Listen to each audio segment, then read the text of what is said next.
In Maidstone, Peter's about to get to work on the antique stacking bookcase. Even though this is a labour-intensive job, it's a lot quicker than cleaning the glass.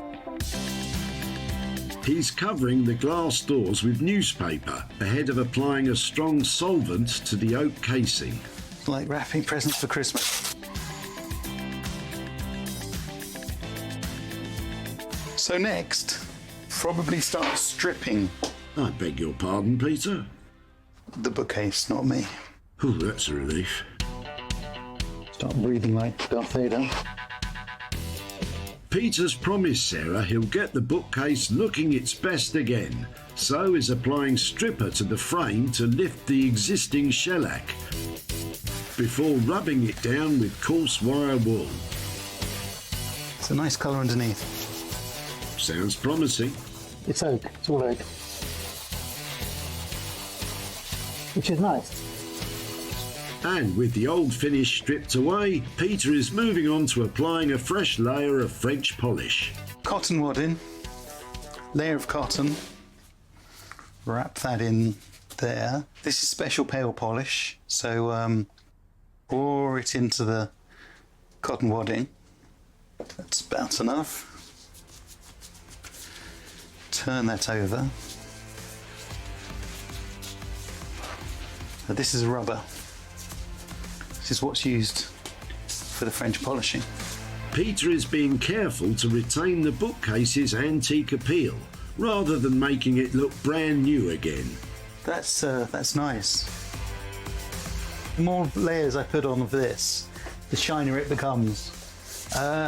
Don't necessarily do oak very shiny because it looks a bit odd, but it wants to have enough on to protect it, really. Yep, you need this bookcase to last another 100 I years. think I might leave that there like that for the moment and come back to this in a minute. Next, Peter's moving on to what could be the most challenging part. As you can see from this top drawer, there's a metal hinge missing, which is a shame. This one here is nice, but this one's missing, so I need to replace that. Hopefully I can get one online, have a look for one. If not, I might have to get one made, which will be a bit of a pain. I might have to go to a blacksmith to make one for me, but we'll see.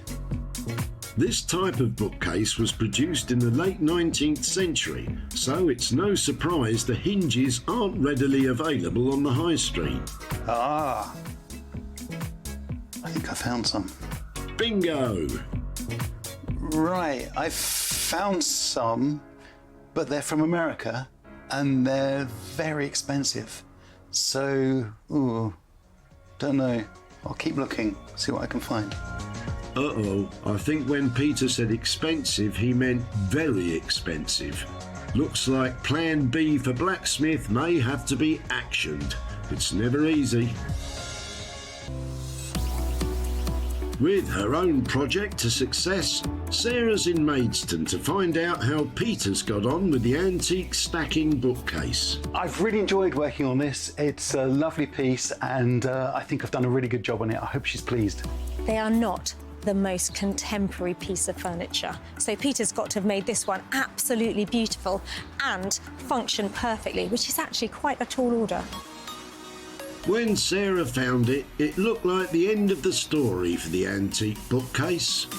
But now, Peter has rewritten its future by expertly restoring the bookcase to its original condition.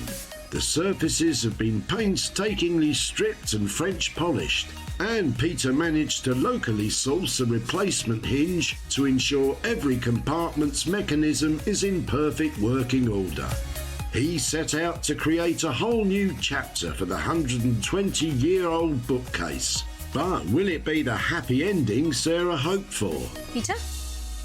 Ooh, Peter, you have nailed that. How are you? Hi, fine, thanks. Yes. So that is really all that I could have hoped to see here, actually. I was worried about the look and the lightening of the colour after we spoke, and just hoping that it felt like it was a subtle restoration and renovation, but you've really hit the nail on the head, haven't you? Yeah, I didn't want to over-restore it. It's 120 years old, so it wants to look like an antique, and it's all working now. I sorted the hinge out, and hopefully you can sell it. It has been something I've been thinking about, if you've managed to get those doors to work and how the surface would end up. So what have you actually done to it? As you know, the top hinge was missing, so I got a new top hinge, but I've eased them all so they're all working nice and smoothly now. So it's all working as it should. That all works nice and smoothly now. That's a really satisfying thing. I wondered if you'd ever be able to make it look like that again and sound like that again and work properly. So that's an excellent job. An antique has properly been rescued. I was hoping that the restoration would cost £400. How did you get on? Absolutely, 400 was fine. Yeah, bang on. I think that's good for me. I've done some research since I saw you and think that there is a market for these things. So £400 is a price I'm more than happy to have spent on it. Between us, I think we've managed to save a real antique that has a proper value, and I think that makes me feel really good. Thank you so much. Thank you. Bye. See you soon. Bye-bye. It's gone really well. I'm pleased with it. Sarah's pleased with it, and hope she gets a home for it. Well, Peter has definitely ticked all the boxes. It looks fantastic, it's functioning beautifully, and it's a collectible item that's now in great condition. At the recycling centre, Julie was about to send the bookcase to the crusher when Sarah stepped in. Have you had it a while? I got it as a recycle project a couple of years ago, and I haven't got round to it, and we're just doing the garden. Right. And I'm having to clear out the shed. Sarah saw its potential, and Julie had some ideas of her own. Maybe they'd be used as separate units, because there's 4 separate parts, or kept as one, I don't know, or maybe in 2. But it'd be good to see what somebody else can do with it. Well, Julie, Peter worked his magic and the bookcase is back to its best. And after being advertised online, it was sold to Country Idyll Interiors in the Cotswolds. Owner Kate thinks it's a class act. This is just beautiful. This is been so sympathetically restored, beautiful antique piece, and it's going to look fabulous in our shop. Sarah's in Godalming to show Julie the results and pass on some cash. Hello, Sarah. Julie, how are you doing? Yeah, not too bad. Nice to see you. Oh, and you. Oh, and your friend. Hello. Oh, this is Dale. Hello, Dale. I've been looking forward to coming back to update you about your bookcase. It came your way by a free site, didn't it? Yes, it did. I got it and thought I'd going to upcycle it myself, but it's been here for a couple of years and I haven't done it, so. They are best received if they are in their original state, fully working and in good condition. So that's actually what's happened to yours. It's had a restoration. It's been to a lovely furniture restorer, Peter, and it has been resurfaced, polished, and it looks like that now. It looks stunning. No, I'm glad I didn't put paint on it now. So he has given it the full makeover, and I think that's helped it find a new home as well. It's gone to the Cotswolds to an interiors shop there. Oh, wonderful. Which means I'm able to give you some profit. Lovely. That's even better. I've got £325. Wow. That's amazing. You look a bit surprised. Yeah, I am very surprised. Bit of a shock, but what are you going to do with it? My partner's son's getting married and he lives in Australia. Right. But he's getting married in Ireland and then they're going to Disney in Florida for the honeymoon and we're all going with them. And so I expect only one of you will be travelling. Yeah. Dale's definitely staying here to guard the house. Excellent. Well, it's so nice to meet you both and I hope one of you has a fantastic trip. Yeah, will do. Thank you very much. Nice to see you again. Thank you very much. Thank Bye-bye. you. Bye-bye.